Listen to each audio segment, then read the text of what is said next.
That steak, it was never part of a cow. Food is changing fast, and not just what we eat, but how it's made, who makes it, and whether animals, factories, or even farms are involved at all.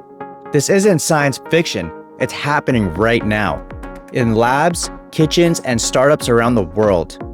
Today, on Future Tech with Jay, we're looking at the sizzling, surreal, and strangely promising future of food. By 2050, we'll need to feed nearly 10 billion people. By the way we produce food today, can't scale. But right now, accessing affordable and nutritious food is becoming more and more difficult around the world. We've found ourselves living in a global food crisis. Over 50% of habitable land is used for agriculture, 80% of it for livestock, which provides only 18% of global calories.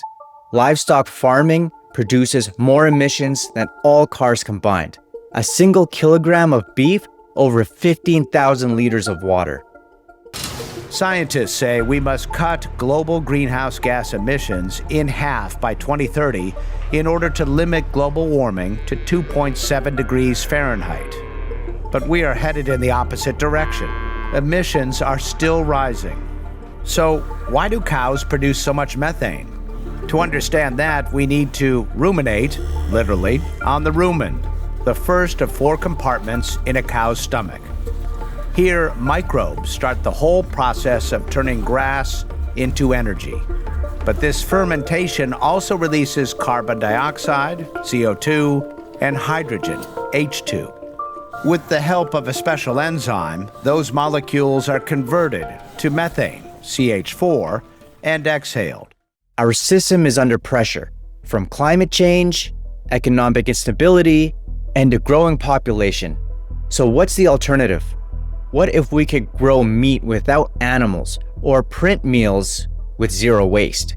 Lab-grown meat isn't fake, it's real meat, just made differently. It starts with a sample of animal cells, muscle, fat, connective tissue. Those cells are placed in a nutrient-rich growth medium and grown in a bioreactor. Over time, they multiply into muscle fibers, the same ones you'd find in a traditional steak or chicken breast. These companies are already serving real people. Singapore was the first to approve it. The US followed.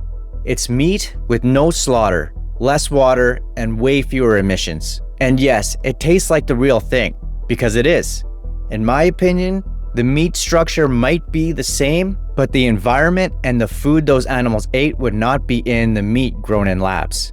Let me know your thoughts in the comments if you would try a lab steak. Lab-grown meat changes what we eat. 3D printing changes how we create it. These printers don't use ink. They use pureed vegetables, proteins, doughs, and sauces. Layer by layer, they build food with code. This is already being used in space missions, hospitals, and fine dining kitchens. You can design custom textures, flavors, shapes, even control nutrients on the pixel level. Want a high-protein, low-sugar pancake shaped like your company logo? Print it, and it's only just beginning. One day, you may download your dinner like a playlist. As exciting as this future sounds, it's not here for everyone. Not yet. Lab-grown meat is still expensive. Early burgers cost hundreds of thousands. Now they're cheaper, but scaling is tough. Regulators are still figuring out the rules. What counts as meat? How do you label it? And then there's the public perception. Some are curious, others skeptical.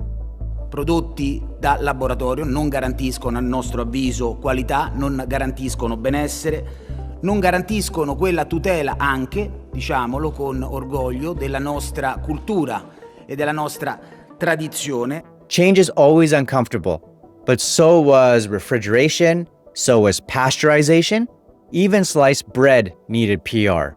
My thoughts are to embrace innovation, as the challenge of feeding the world is already problematic in many countries today. This isn't about replacing food, it's about redefining it. Food that's ethical, scalable, personalized, and sustainable, grown from cells, built with code, designed to nourish, not deplete. I'm not saying you'll be eating printed pizza tomorrow, but you might sooner than you think. My mission with this channel is to make technology easier to understand and more human to connect with. Because tech doesn't have to be intimidating. It just has to be explained. If this episode made you think differently about food, drop a like, leave a comment, and hit subscribe. I'd love to hear what you have to say. Would you try a lab-grown meat or a 3D printed meal? This is the future of food, and it's already being served.